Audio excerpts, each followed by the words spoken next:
il y a ceux qui pensent que Idea Estetica n'étudie pas, ne calcule pas, ne dimensionne pas les structures en béton armé.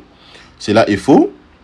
Nous allons donc débuter un nouveau projet sur la partie béton armé. Nous allons voir ensemble avec moi comment étudier et calculer un mur voile en béton armé présentant des ouvertures pour une porte et une fenêtre à l'aide bien évidemment du logiciel Idea Estetica 2026. Restez connectés, abonnez-vous massivement sur nos plateformes pour ne rien rater de tout ce que je publie régulièrement comme formation. Alors déjà, ce niveau, c'est que moi je vais recommencer tout au début. Question de vous montrer les éléments essentiels à toucher. Je vais d'abord fermer ça. Je ferme cette partie.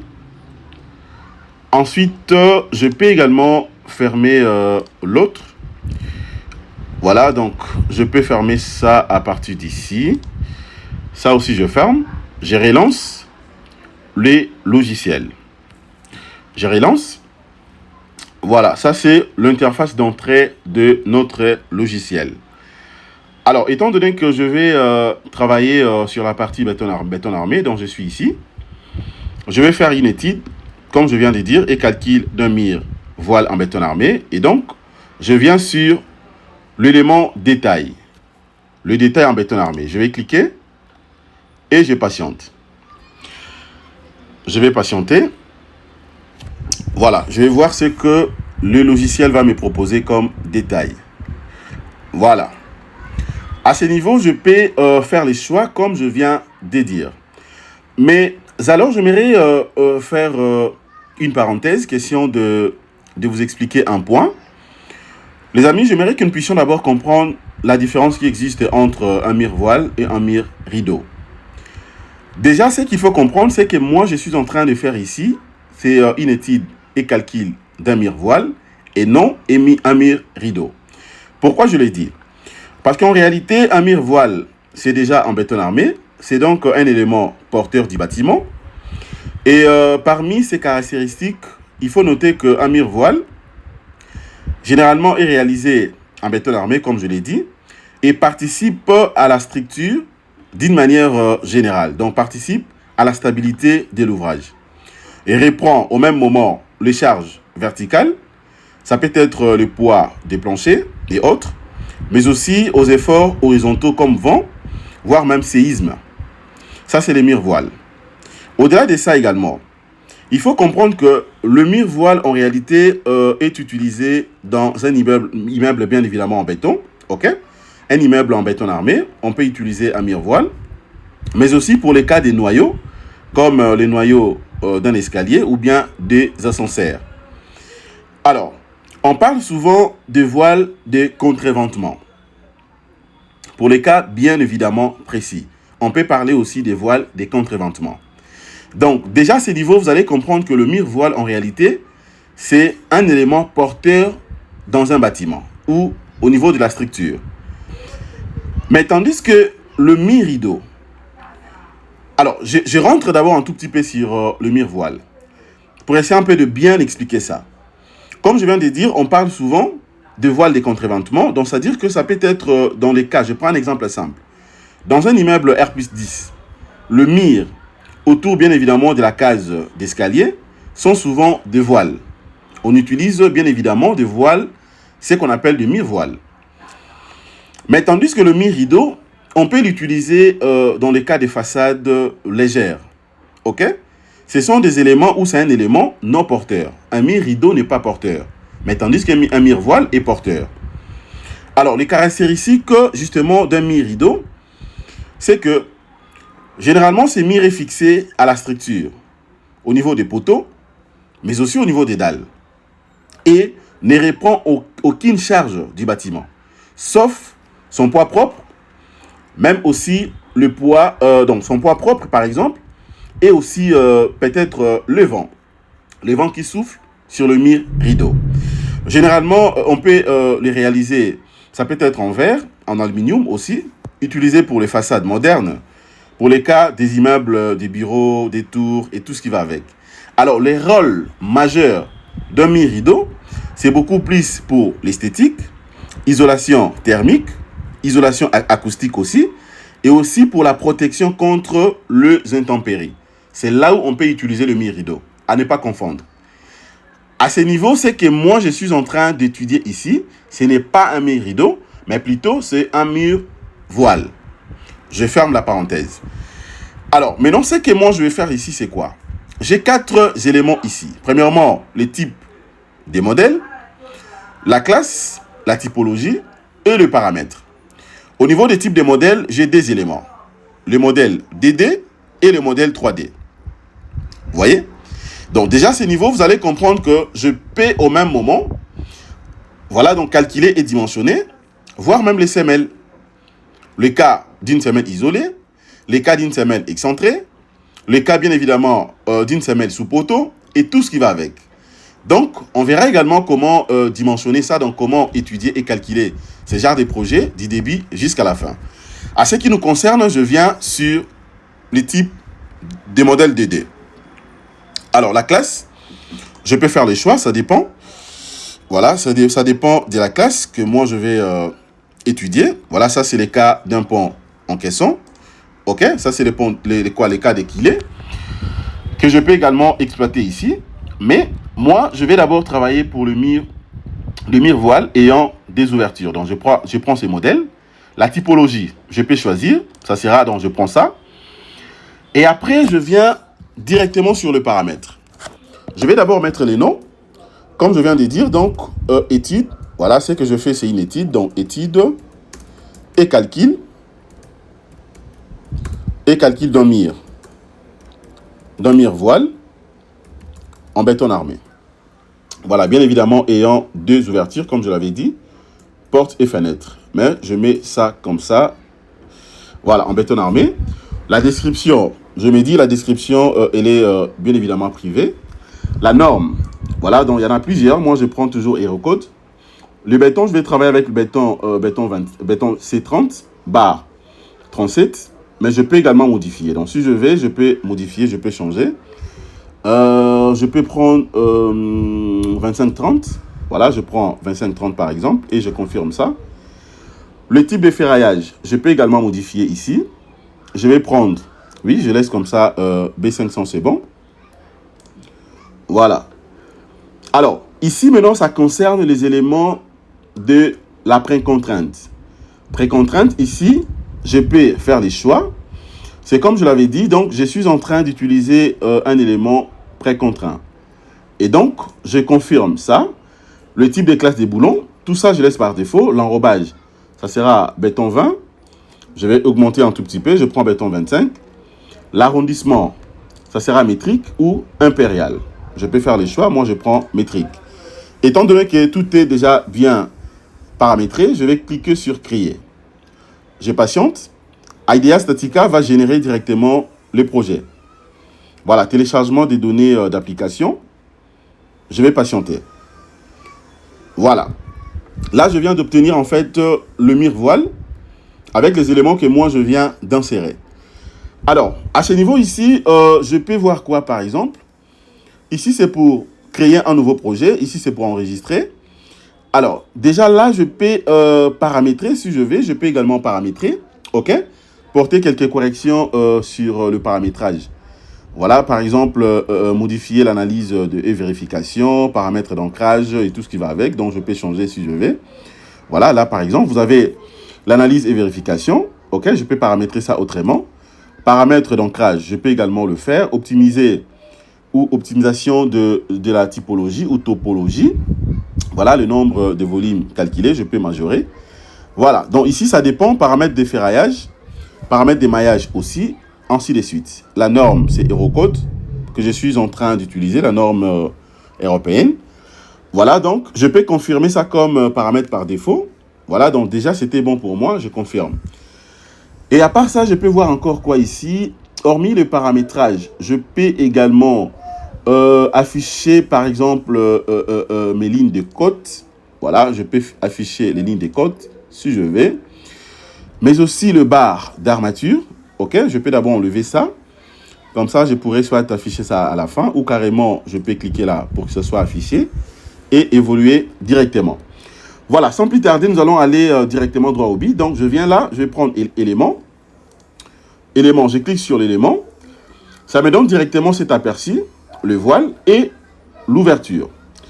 Je clique ici. Alors, à ce niveau ici, je peux modifier les éléments liés par rapport à l'élément voile. Le mur voile, la forme. Ok, la forme est le rectangulaire. Je peux prendre aussi polygone, si je veux. Mais pour mon cas, la forme est le rectangulaire. Donc, je prends ça comme ça.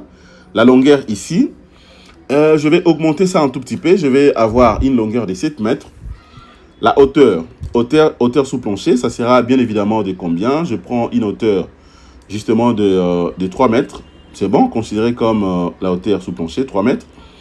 Voilà, décalage, bon, il n'y en aura pas. Je laisse comme ça par défaut. L'épaisseur de mire. Je vais augmenter un tout petit peu. Je prends une épaisseur de 25. Matériaux, j'avais choisi 25/30. C'est bon. Positionnement, tout est OK. Voilà. Donc là, c'est bon. Je n'ai pas de problème. OK. Là, je n'ai pas de problème. C'est bon déjà là. Et ensuite, je viens maintenant sur le deuxième élément. Ça concerne l'ouverture de la fenêtre. Voilà. Ça, c'est l'ouverture de la fenêtre. Alors, la forme, ça sera comment? Rectangulaire. Ça sera décalage. Ou circulaire. Si c'est circulaire, c'est à moi de choisir directement. Si c'est polygone, aussi je peux choisir. Alors pour mon cas, c'est rectangulaire. Je vais augmenter juste un tout petit peu là. Je me dis,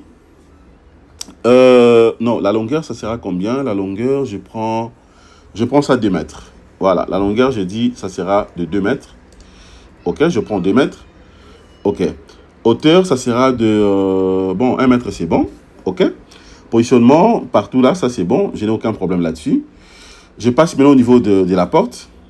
La porte, la largeur, ou la largeur d'abord, oui. Ça sera de combien? Non, ça ne sera pas d'1 mètre. Je prends 0,90. Bon, je suppose que c'est la porte d'entrée. D'ailleurs, je prends 1,50 m.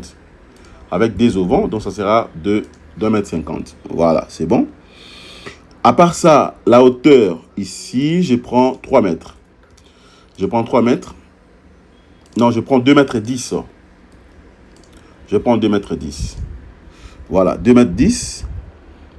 Je prends 2,10 m. Un instant, je vais rentrer d'abord ici. Au niveau de la fenêtre, j'avais pris combien? Au niveau de la fenêtre, la hauteur, c'était 1 mètre. Je prends aussi 1,10 m. Voilà, 1,10 m pour avoir une même hauteur, c'est bon. Maintenant, je suis au niveau des appuis. Voilà, au niveau des appuis, je peux choisir les appuis qui me conviennent. D'abord, le premier appui ici, appui linéaire, flexible. Voilà, c'est bon déjà. Donc là, je n'ai aucun problème. Hein. Flexible, c'est bon, ça me va. Les positionnements aussi, type de saisie. Voilà, sur bord. Voilà, là, il n'y a aucun problème. Les appuis, c'est déjà bien choisi. Donc, je laisse ça par défaut. OK, c'est bon. Maintenant, je viens sur le cas des charges. Donc, charge et combinaison. Je clique. Je prends d'abord cas des charges. OK. Cas des charges. Là-dedans, vous allez voir que parmi les types de charges, j'en ai 3. Il y a les types de charges permanents, type de charges variables, ainsi que type de charges liées par rapport à la précontrainte. Alors, moi, je prends d'abord type de charge permanent. LCD, ça sera variable, donc comme charge permanente et charge d'exploitation. OK, de l'autre côté, je peux prendre aussi la précontrainte si je veux. J'ai même la possibilité d'insérer d'autres cas de charge, hein, donc je peux rajouter à partir d'ici. Vous voyez, je peux cliquer ici, ajouter un nouveau cas de charge. Donc, si je vais rajouter, c'est question de venir cliquer ici. Je peux cliquer et puis voilà, et directement, je vais rajouter les LC3. Troisième type de chargement. OK? Alors, je vais d'abord commencer avec le premier cas. Je viens là. Regardez à quoi ça ressemble. Vous avez les chargements. Déjà, pour mon cas ici, le LC3, les cas de charge ou combinaison, non conformité. OK, donc ça, je vais d'abord enlever ça. Pourquoi? Parce que je n'avais pas tenu compte de ça. Moi, je vais travailler d'abord avec les deux types. Donc, je prends ça. Regardez à quoi ça ressemble. J'ai le chargement.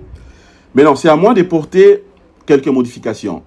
Déjà, à ce niveau ici, il faut savoir que les cas de charge est fonction de l'élément que vous êtes en train de calculer. Vous pouvez insérer plusieurs cas de charge. Alors déjà, Type de cas de charge permanente que j'ai choisi en première position. La charge sera bien évidemment linéaire. Alors, ici, je vais augmenter tout simplement la valeur de chargement. Là, je vais prendre 70. De l'autre côté aussi, je prends 70. Voilà, étant donné que j'ai agrandi aussi le miroir, donc je vais augmenter un tout petit peu. La direction, ça sera suivant la direction des Z. OK? Donc, des hauts vers les bas. Donc, je vais insérer les signes négatifs justement parce que c'est une charge positive. Ça va du haut vers les bas.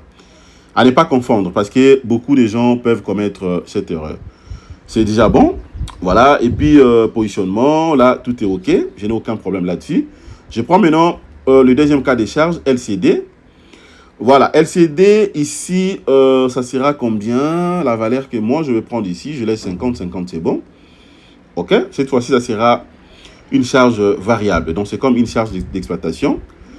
Bien évidemment, variable. Bon, là, d'ailleurs, je peux prendre 80. Je prends 80. Ici, également 80. C'est 80 kN par mètre. Voilà. C'est une charge linéaire. La direction, toujours Z. Et ensuite, l'inclinaison, je me dis non. Et jusque-là, c'est bon. Et après ça, je vais cliquer maintenant sur la combinaison. Je clique sur la combinaison. Voilà. La combinaison ici, je peux commencer avec la combinaison, la première combinaison, le C1. OK, je peux utiliser la combinaison en ELI. Je peux prendre ELI, je peux prendre caractéristique, fréquent, aussi quasi permanent. Je prends ELI. Vous savez déjà les deux types de coefficients, le 1.35 et le 1.50. Les deux sont là. OK. CD, c'est quasi permanent, ainsi de suite. Y compris ces coefficients. Alors, je clique maintenant sur C1. OK, ça c'est la combinaison. D'abord la combinaison en ELI, le C1. Ça sera bien évidemment fonction, donc c'est l'état limite ultime. La section d'état limite, ça sera donc en ELI. La combinaison est là. La réglementation ici, je peux soit cliquer de l'autre côté, afin de porter quelques modifications si je vais. Alors moi je me dis, tout est bon, c'est-à-dire qu'il prendra tout simplement mes sollicitations et les combiner avec les 1.35 et 1.50. C'est déjà bon. Je confirme. Après, je viens maintenant à LS. Le LS, je clique le CD. Aussi, là, tout est bon. Je n'ai aucun problème là-dessus. Voilà, je peux évoluer rapidement. Je prends maintenant le ferraillage, groupe de ferraillage. Voilà, les modèles sont là. Voilà, machin. C'est bien. Après ça, je peux faire quoi également? Le type de ferraillage, c'est bon. Vous avez groupe des barres, les CB1. Voilà, les CBD, CB3. OK, le GB4. Donc, GB1, GBD, GB3, GB4. C'est à vous de modifier. Pour moi, tout est bon. Tout est bon, le diamètre est choisi. Par défaut, c'est bon. Ensuite que le matériau. Je vais voir ce qu'il va me donner bien après. Voilà. Et ensuite, étant donné que cela est fini, maintenant, je peux voir également les treillis métalliques. Je n'en ai pas besoin. Comme vous le savez, je suis en train de, bien évidemment, de calculer, de faire une étude et calcul d'un élément en béton armé. Donc, je n'ai pas besoin de treillis métalliques. Donc, les amis, voilà comment est-ce que nous sommes en train d'évoluer. Ce n'est pas fini. Alors, je pense que la première partie, je peux arrêter à ce niveau. Nous allons donc enchaîner la deuxième partie de cette formation sur étude et calcul d'un miroir sur IDEA Statica, la dernière version 2026. Restez connectés, abonnez-vous massivement. À tout à l'heure, nous allons enchaîner la deuxième partie. Merci.